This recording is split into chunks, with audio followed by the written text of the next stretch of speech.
The Purification of Rodney Spelvin, Part 1. It was an afternoon on which one would have said that all nature smiled. The air was soft and balmy. The links, fresh from the rains of spring, glistened in the pleasant sunshine. And down on the second tee young Clifford Wimple, in a new suit of +4s, had just sunk 2 balls in the lake, and was about to sink a third. No element, in short, was lacking that might be supposed to make for quiet happiness. And yet on the forehead of the oldest member, as he sat beneath the chestnut tree on the terrace overlooking the 9th green, there was a peevish frown, and his eye, gazing down at the rolling expanse of turf, lacked its customary genial benevolence. His favourite chair, consecrated to his private and personal use by unwritten law, had been occupied by another. That is the worst of a free country. Liberty so often degenerates into license. The oldest member coughed. "I trust," he said, "you find that chair comfortable?" The intruder, who was the club's hitherto spotless secretary, glanced up in a goofy manner. "Eh? That chair. You find it fits snugly to the figure?" "Chair? Figure? Oh, you mean this chair? Oh, yes. I am gratified and relieved," said the oldest member. There was a silence. "Look here," said the secretary, "what would you do in a case like this? You know I'm engaged." "I do, and no doubt your fiancée is missing you. Why not go in search of her?" "She's the sweetest girl on earth. I should lose no time." "But jealous, and just now I was in my office, and that Mrs. Pettigrew came in to ask if there was any news of the purse which she had lost a couple of days ago. It had just been brought to my office, so I produced it, whereupon the infernal woman, in a most unsuitably girlish manner, flung her arms around my neck and kissed me on my bald spot. And at that moment Adela came in. 'Death,' said the secretary, 'where is thy sting?'" The oldest member's pique melted. He had a feeling heart. "Most unfortunate. What did you say?" "I hadn't time to say anything. She shot out too quick." The oldest member clicked his tongue sympathetically. "These misunderstandings between young and ardent hearts are very frequent," he said. "I could tell you at least 50 cases of the same kind. The one which I will select is the story of Jane Packard, William Bates, and Rodney Spelvin. You told me that the other day. Jane Packard got engaged to Rodney Spelvin, the poet, but the madness passed and she married William Bates, who was a golfer. This is another story of the trio. You told me that one, too. After Jane Packard married William Bates, she fell once more under the spell of Spelvin, but repented in time. This is still another story, making 3 in all." The secretary buried his face in his hands. "Oh, well," he said, "go ahead. What does anything matter now?" "First," said the oldest member, "let's make ourselves comfortable. Take this chair. It's easier than the one in which you're sitting." "No, thanks." "I insist." "Oh, all right." "Oof," said the oldest member, settling himself luxuriously. With an eye now full of kindly goodwill, he watched young Clifford Wimple play his fourth. Then, as the silver drops flashed up into the sun, he nodded approvingly and began. "The story which I am about to relate," said the oldest member, "begins at a time when Jane and William had been married some 7 years. Jane's handicap was 11, William's 12, and their little son Braid Varden had just celebrated his 6th birthday. Ever since that dreadful time, 2 years before, when, lured by the glamour of Rodney Spelvin, she had taken a studio in the artistic quarter, dropped her golf, and practically learned to play the ukulele, Jane had been unremitting in her efforts to be a good mother and to bring up her son on the strictest principles. And, in order that his growing mind might have every chance, she had invited William's younger sister, Anastasia, to spend a week or 2 with them and put the child right on the true functions of the mashie. For Anastasia had reached the semi-finals of the last Ladies' Open Championship, and, unlike many excellent players, had the knack of teaching. On the evening on which this story opens, the two women were sitting in the drawing-room chatting. They had finished tea, and Anastasia said, with the aid of a lump of sugar, a spoon, and some crumbled cake, was illustrating the method by which she had got out of the rough on the 5th at Squashy Hollow. "You're wonderful," said Jane admiringly. "And such a good influence for Braid. You'll give him his lesson tomorrow afternoon as usual?" "I shall have to make it in the morning," said Anastasia. "I've promised to meet a man in town in the afternoon." As she spoke, there came into her face a look so soft and dreamy that it aroused Jane as if a bradawl had been driven into her leg. As her history has already shown, there was a strong streak of romance in Jane Bates. "Who is he?" she asked excitedly. "A man I met last summer," said Anastasia. And she sighed with such abandon that Jane could no longer hold in check her womanly nosiness. "Do you love him?" she cried. "Like bricks," whispered Anastasia. "Does he love you?" "Sometimes I think so." "What's his name?" "Rodney Spelvin." "What?" "Oh, I know he writes the most awful bilge," said Anastasia, defensively, misinterpreting the yowl of horror which had proceeded from Jane. "All the same, he's a darling." Jane could not speak. She stared at her sister-in-law aghast. Although she knew that if you put a driver in her hands she could pace the ball into the next county, there always seemed to her something fragile and helpless about Anastasia. William's sister was one of those small, rose-leaf girls with big blue eyes, to whom good men instinctively want to give a stroke a hole, and on whom bad men automatically prey. And when Jane reflected that Rodney Spelvin had to all intents and purposes preyed upon herself, who stood 5'7" in her shoes, and, but for an innate love of animals, could have felled an ox with a blow, she shuddered at the thought of how he would prey on this innocent half-portion. "You really love him?" she quavered. "If he beckoned to me in the middle of a medal round, I would come to him," said Anastasia. Jane realized that further words were useless. A sickening sense of helplessness obsessed her. Something ought to be done about this terrible thing, but what could she do?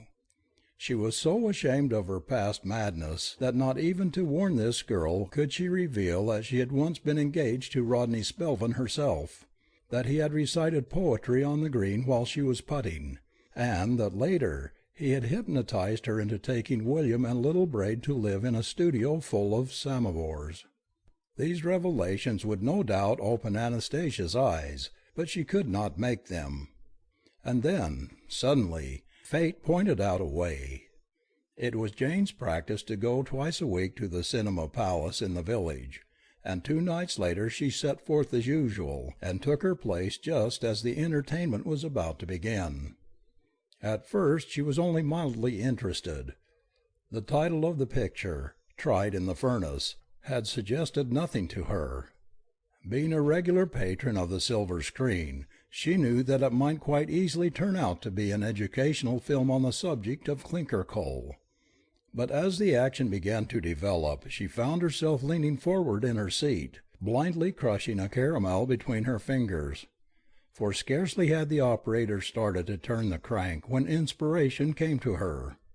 Of the main plot of Tried in the Furnace she retained, when finally she reeled out into the open air, only a confused recollection.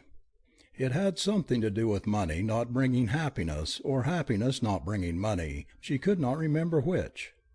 But the part which remained graven upon her mind was the bit where Gloria Gooch goes by night to the apartments of the libertine, to beg him to spare her sister, whom he has entangled in his toils. Jane saw her duty clearly. She must go to Rodney Spelvin and conjure him by the memory of their ancient love to spare Anastasia. It was not the easiest of tasks to put this scheme into operation. Gloria Gooch, being married to a scholarly man who spent nearly all his time in a library 100 yards long, had been fortunately situated in the matter of paying visits to libertines, but for Jane the job was more difficult. William expected her to play a couple of rounds with him in the morning and another in the afternoon, which cut into her time.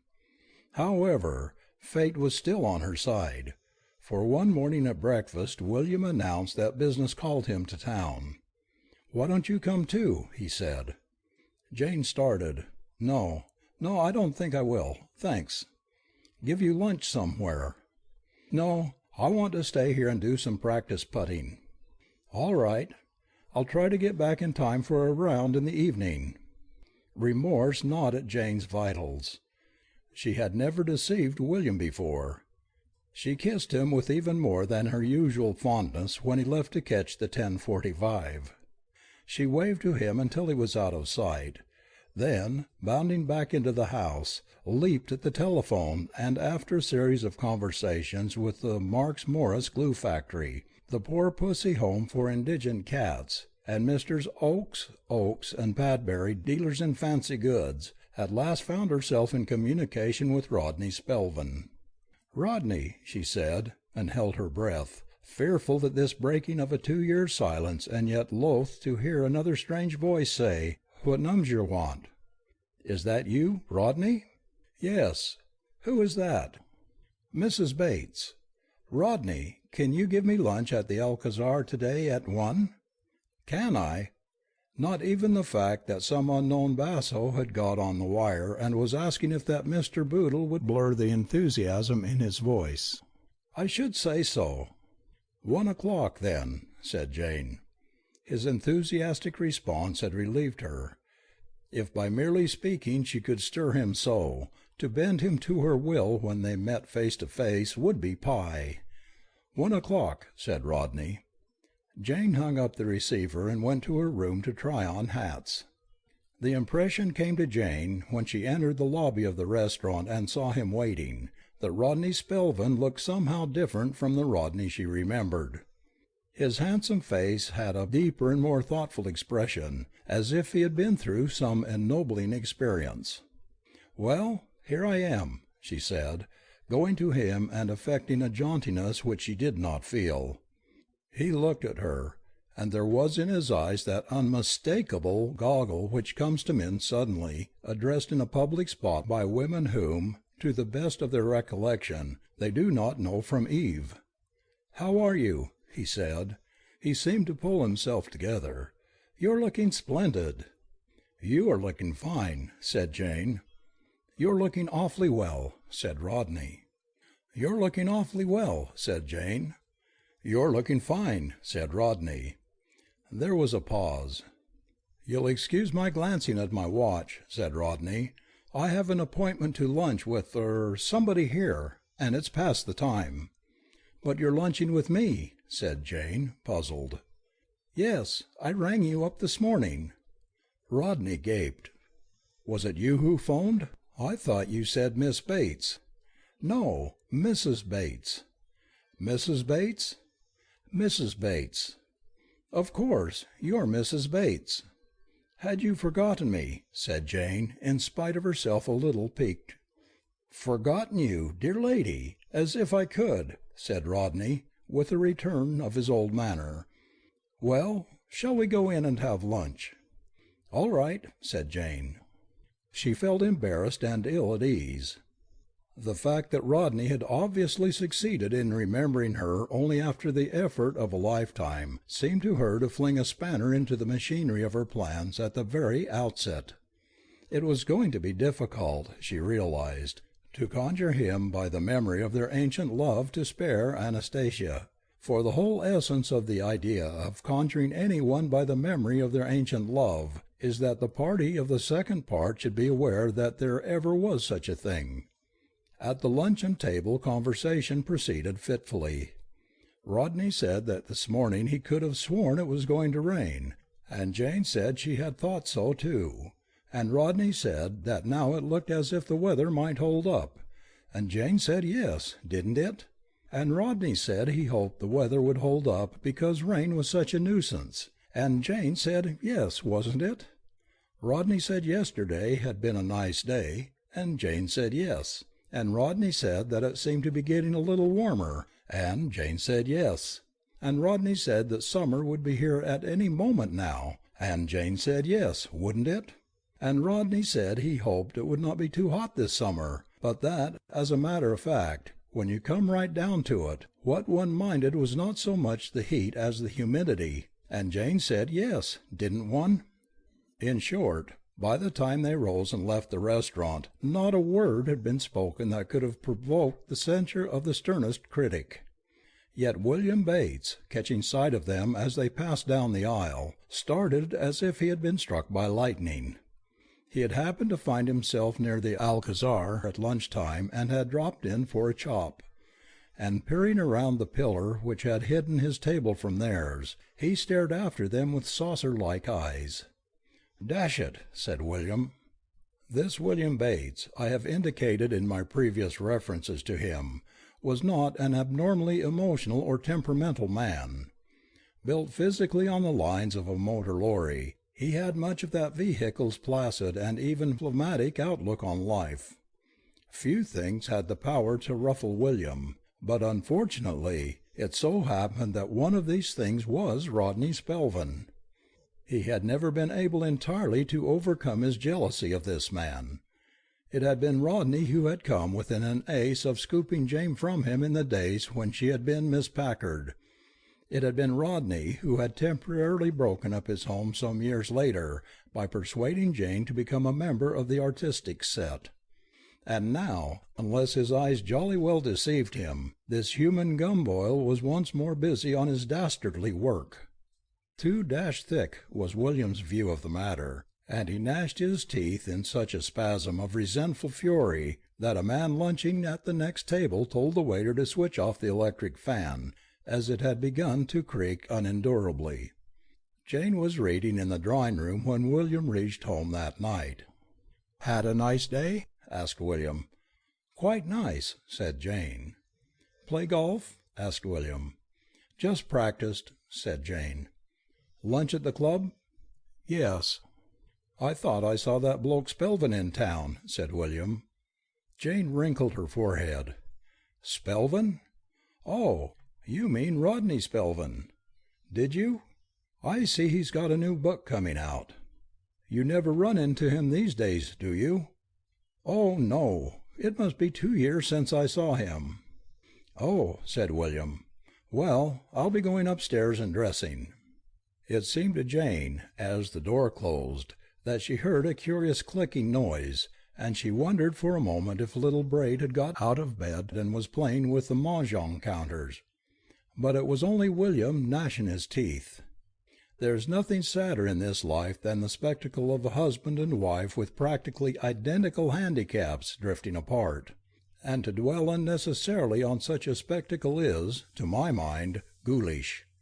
It is not my purpose, therefore, to weary you with a detailed description of the hourly widening of the breach between this once ideally united pair.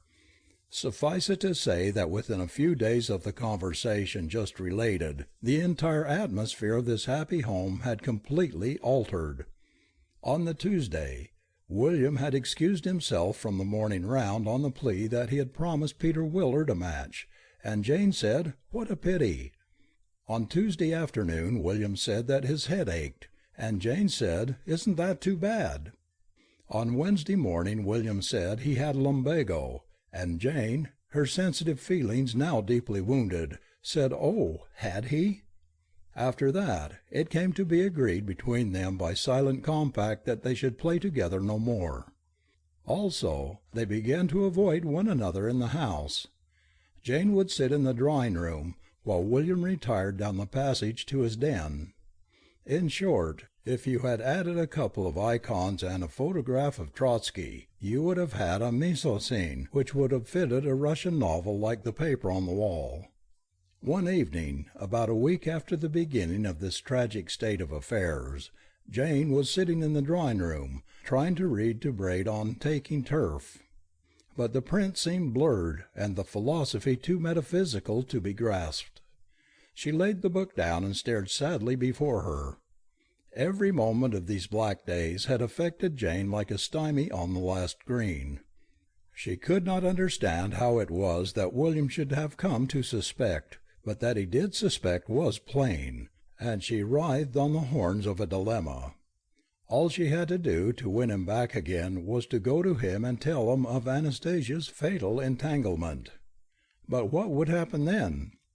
Undoubtedly he would feel it his duty as a brother to warn the girl against Rodney Spelvin, and Jane instinctively knew that William warning anyone against Rodney Spelvin would sound like a private of the line giving his candid opinion of the sergeant major. Inevitably, in this case, Anastasia, a spirited girl and deeply in love, would take offense at his words and leave the house.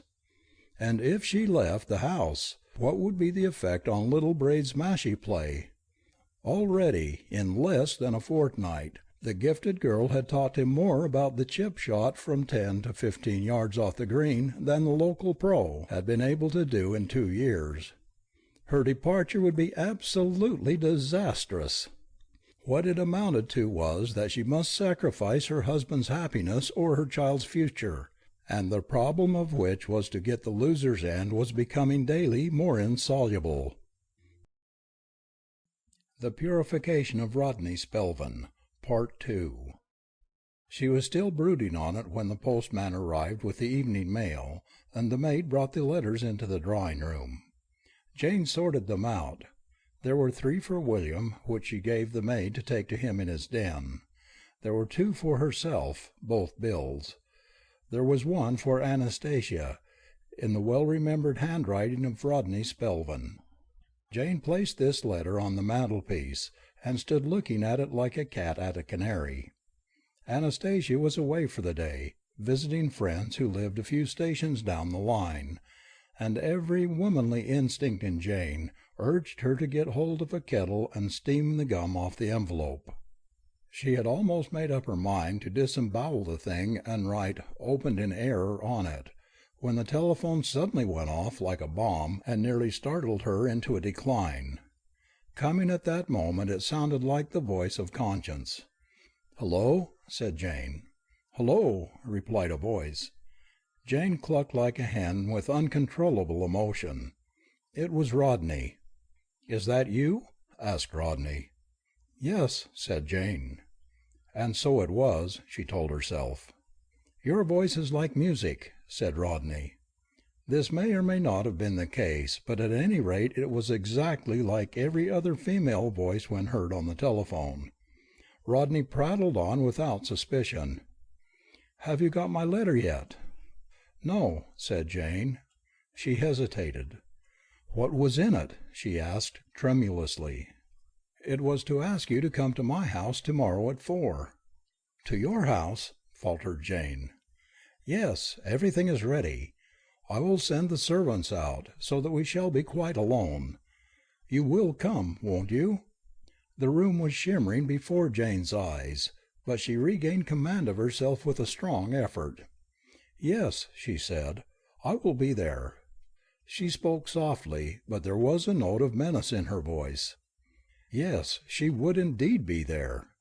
From the very moment when this man had made his monstrous proposal, she had been asking herself what Gloria Gooch would have done in a crisis like this. And the answer was plain.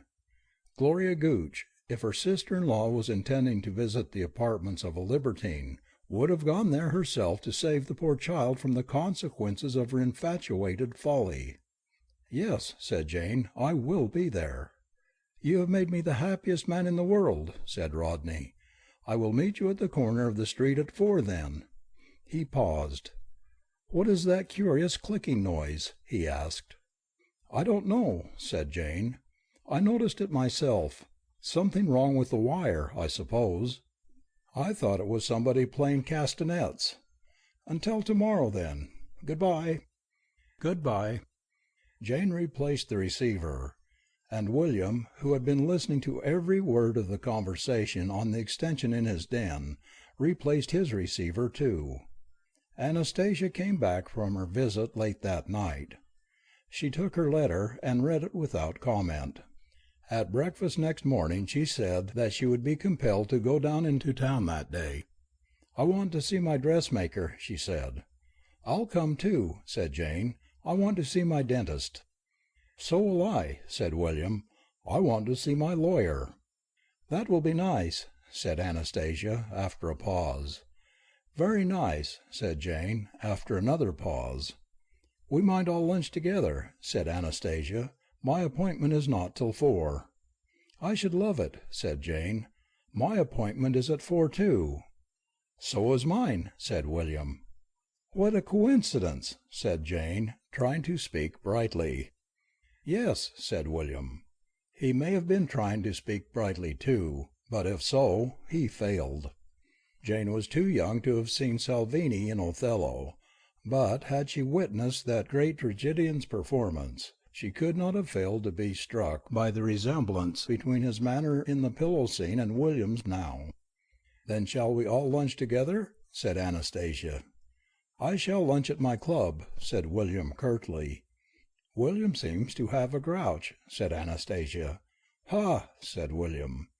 He raised his fork and drove it with sickening violence at his sausage. So Jane had a quiet little woman's lunch at a confectioner's alone with Anastasia. Jane ordered a tongue and lettuce sandwich, 2 macaroons, marshmallows, ginger ale, and cocoa.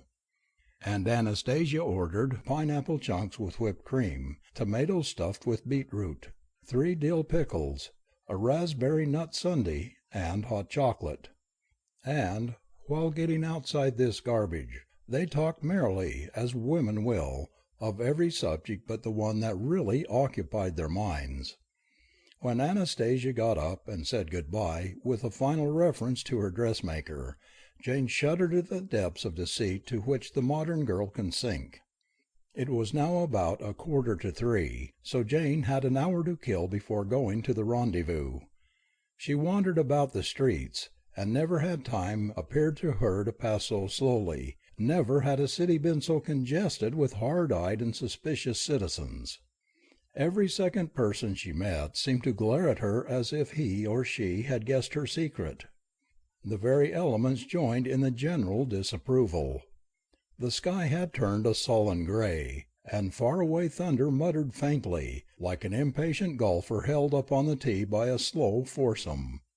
It was a relief when at length she found herself at the back of Rodney Spelvin's house, standing before the scullery window, which it was her intention to force with a pocket-knife won in happier days as a second prize in a competition at a summer hotel for those with handicaps above 18. But the relief did not last long. Despite the fact that she was about to enter this evil house with the best of motives, a sense of almost intolerable guilt oppressed her. If William should ever get to know of this! Wow! felt Jane. How long she would have hesitated before the window, one cannot say, but at this moment, glancing guiltily round, she happened to catch the eye of a cat which was sitting on a near-by wall, and she read in this cat's eye such cynical derision that the urge came upon her to get out of its range as quickly as possible. It was a cat that had manifestly seen a lot of life, and it was plainly putting an entirely wrong construction on her behavior. Jane shivered, and with a quick jerk prized the window open and climbed in. It was 2 years since she had entered this house, but once she had reached the hall she remembered its topography perfectly. She mounted the stairs to the large studio sitting-room on the first floor, the scene of so many bohemian parties in that dark period of her artistic life. It was here, she knew, that Rodney would bring his victim. The studio was one of those dim, over-ornamented rooms which appeal to men like Rodney Spelvin. Heavy curtains hung in front of the windows.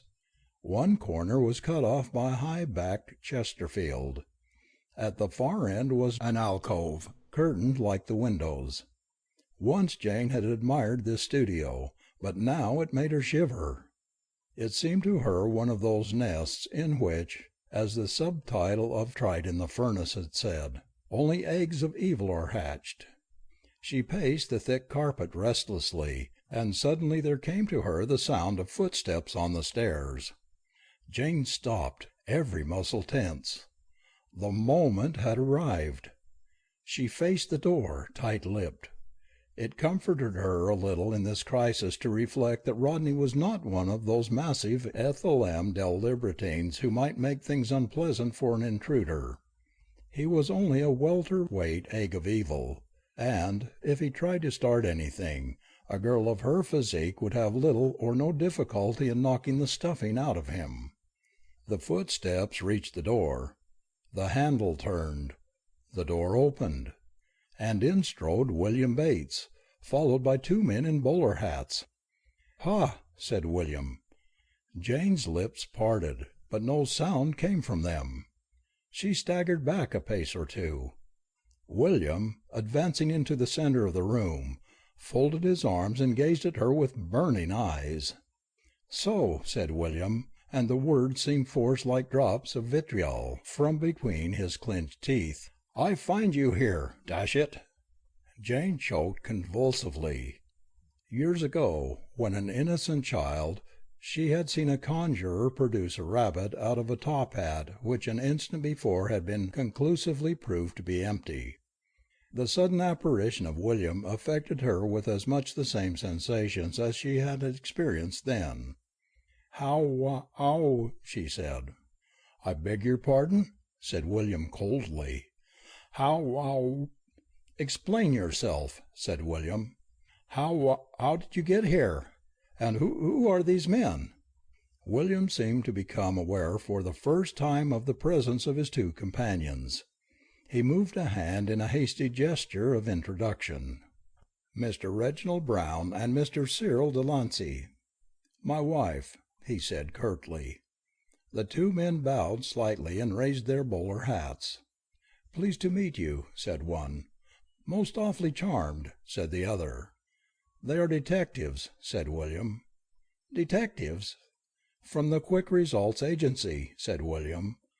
"When I came aware of your clandestine intrigue, I went to the agency and they gave me their two best men." "Oh, well," said Mr. Brown, blushing a little.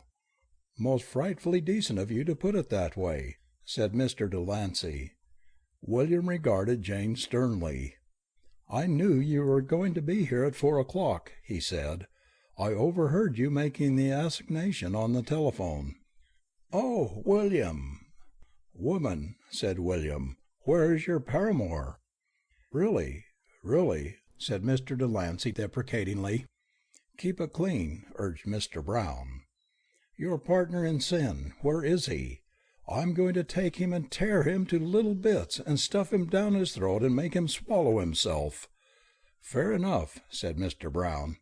"Perfectly in order," said Mr. Delancey. Jane uttered a stricken cry. "William," she screamed, "I can explain all." "All?" said Mr. Delancey. "All?" said Mr. Brown. "All," said Jane. "All?" said William. "All," said Jane. William sneered bitterly. "I'll bet you can't," he said. "I'll bet I can," said Jane. "Well?" "I came here to save Anastasia." "Anastasia?" "Anastasia." "My sister?" "Your sister." "His sister, Anastasia," explained Mr. Brown to Mr. Delancey in an undertone. "What from?" asked William. "From Rodney Spelvin." "Oh, William, can't you understand?" "No, I'm dashed if I can." "I, too," said Mr. Delancey, "must confess myself a little fogged. And you, Reggie?" "Completely, Cyril," said Mr. Brown, removing his bowler hat with a puzzled frown, examining the maker's name, and putting it on again. "The poor child is infatuated with this man." "With the bloke Spelvin?" "Yes, she's coming here with him at 4 o'clock." "Important," said Mr. Brown, producing a notebook and making an entry. "Important, if true," agreed Mr. Delancey. "But I heard you making the appointment with the bloke Spelvin over the phone," said William. "He thought I was Anastasia, and I came here to save her." William was silent and thoughtful for a few moments. "It all sounds very nice and plausible," he said, "but there's just one thing wrong. I'm not a very clever sort of bird, but I can see where your story slips up. If what you say is true, where is Anastasia?" "Just coming in now," whispered Jane. "Hist! Hist, Reggie," whispered Mr. Delancey. They listened. Yes, the front door had banged, and feet were ascending the staircase. "Hide," said Jane urgently. "Why?" said William. "So that you can overhear what they say and jump out and confront them." "Sound," said Mr. Delancey. "Very sound," said Mr. Brown. The two detectives concealed themselves in the alcove. William retired behind the curtains in the front of the window. Jane dived behind the Chesterfield. A moment later the door opened. Crouching in her corner, Jane could see nothing, but every word that was spoken came to her ears, and with every syllable her horror deepened. "Give me your things," she heard Rodney say, "and then we'll go upstairs." Jane shivered. The curtains by the window shook. From the direction of the alcove there came a soft scratching sound, as the two detectives made an entry in their notebooks. For a moment after this there was silence. Then Anastasia uttered a sharp, protesting cry. "Ah, no, no, please, please." "But why not?" came Rodney's voice. "It's wrong, wrong." "I can't see why." "It is, it is. You must not do that. Oh, please, please don't hold so tight." There was a swishing sound, and through the curtains before the window a large form burst. Jane raised her head above the Chesterfield. William was standing there, a menacing figure. The two detectives had left the alcove and were moistening their pencils. And in the middle of the room stood Rodney Spelvin, stooping slightly and grasping Anastasia's parasol in his hands. "I don't get it," he said. "Why is it wrong to hold the damn thing tight?" He looked up and perceived his visitors. "Ah, Bates," he said absently. He turned to Anastasia again. "I should have thought that the tighter you held it, the more force you would get into the shot." "But you don't see, you poor zimp," replied Anastasia, "that you've got to keep the ball straight.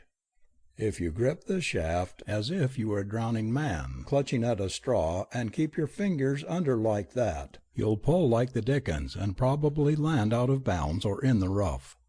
What's the good of getting force into the shot if the ball goes in the wrong direction, you cloth-headed goof?" "I see now," said Rodney humbly, "how right you always are." "Look here," interrupted William, folding his arms. "What's the meaning of this?" "You want to grip firm but lightly," said Anastasia. "Firmly but lightly," echoed Rodney. "What is the meaning of this?" "And with the fingers, not with the palms." "What is the meaning of this?" thundered William. "Anastasia, what are you doing in this man's rooms?" "Giving him a golf lesson, of course. And I wish you wouldn't interrupt." "Yes, yes," said Rodney, a little testily. "Don't interrupt, Bates. There's a good fellow. Surely you have things to occupy you elsewhere." "We'll go upstairs," said Anastasia, "where we can be alone." "You will not go upstairs," barked William. "We shall get on much better there," explained Anastasia. "Rodney has fitted the top floor back as an indoor practicing room." Jane darted forward with a maternal cry. "My poor child, has the scoundrel dared to delude you by pretending to be a golfer?" "Darling, he's nothing of the kind." Mr. Reginald Brown coughed. For some moments he had been twitching restlessly. "Talking of golf," he said, "it might interest you to hear of a little experience I had the other day at Marshy Moor. I got a nice drive off the tee, nothing record-breaking, you understand, but straight and sweet. And what was my astonishment on walking up to play my second to find—" "A rather similar thing happened to me at the Windy Waste last Tuesday," interrupted Mr. Delancey. "I had hooked my drive the merest trifle, and my caddy said to me, 'You're out of bounds.' 'I'm not out of bounds,' I replied, perhaps a little tersely, for the lad had annoyed me by a persistent habit of sniffing. 'Yes, you are out of bounds,' he said. "No, I am not out of bounds," I retorted. "Well, believe me or believe me not, when I got up to my ball—" "Shut up," said William. "Just as you say, sir," replied Mr. Delancey, courteously. Rodney Spelvin drew himself up, and in spite of her loathing for his villainy, Jane could not help feeling what a noble and romantic figure he made. His face was pale, but his voice did not falter. "You are right," he said. "I am not a golfer, but with the help of this splendid girl here, I hope humbly to be one some day. Ah, I know what you're going to say," he went on, raising a hand. "You're about to ask how a man who has wasted his life as I have done can dare to entertain the mad dream of ever acquiring a decent handicap. But never forget," proceeded Rodney in a low, quivering voice, "that Walter J. Travis was nearly 40 before he touched a club, and a few years later he won the British Amateur." "True," murmured William. "True, true," said Mr. Delancey and Mr. Brown. They lifted their bowler hats reverently. "I am 33 years old," continued Rodney, "and for 14 of those 33 years I have been writing poetry, aye, and novels with a poignant sex appeal, and if ever I gave a thought to this divine game it was but to sneer at it. But last summer I saw the light." "Glory, glory!" cried Mr. Brown. "One afternoon I was persuaded to try a drive. I took the club with a mocking, contemptuous laugh." He paused, and a wild light came into his eyes. "I brought off a perfect pip," he said, emotionally. 200 yards and as straight as a whistle. And, as I stood there gazing after the ball, something seemed to run up my spine and bite me in the neck. It was the golf germ." "Always the way," said Mr. Brown. "I remember the first drive I ever made. I took a nice easy stance." "The first drive I made," said Mr. Delancey, "you won't believe this, but it's a fact, was a full—" "From that moment," continued Rodney Spelvin, "I have had but one ambition, to somehow or other, cost what it might, get down into single figures." He laughed bitterly. "You see," he said, "I cannot even speak of this thing without splitting my infinitives. And even as I split my infinitives, so did I split my drivers. After that first heavenly slosh I didn't seem able to do anything right." He broke off, his face working. William cleared his throat awkwardly. "Yes, but dash it," he said, "all this doesn't explain why I find you alone with my sister in what I might call your lair." "The explanation is simple," said Rodney Spelvin. "This sweet girl is the only person in the world who seems able to simply and intelligently and in a few easily understood words make clear the knack of the thing. There is none like her, none. I have been to pro after pro, but not one has been any good to me. I am a temperamental man, and there is a lack of sympathy and human understanding about these professionals which jars on my artist's soul. They look at you as if you were a half-witted child. They click their tongues. They make odd Scotch noises. I could not endure the strain. And then this wonderful girl, to whom in burst of emotion I had confided my unhappy case, offered to give me private lessons. So I went with her to some of those indoor practicing places.